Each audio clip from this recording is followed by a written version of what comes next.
Okay, okay. Thank you. Senator Estrada. Mr. Diskaya, sa dami-dami mong binanggit na pangalan na kongresista, isa lang tanong ko, Senador, meron ba?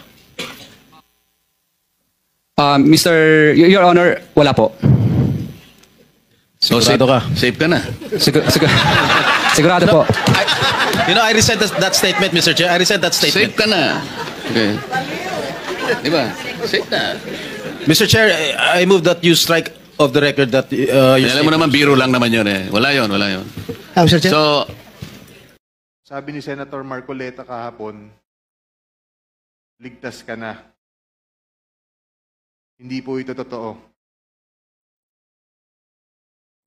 Si Senator Jinggoy Ejercito Estrada, Senator Joel Villanueva, Yusek Robert Bernardo, at D. Alcantara. Si Senator Jinggoy po ay nagbaba ng 355 million ngayong 2025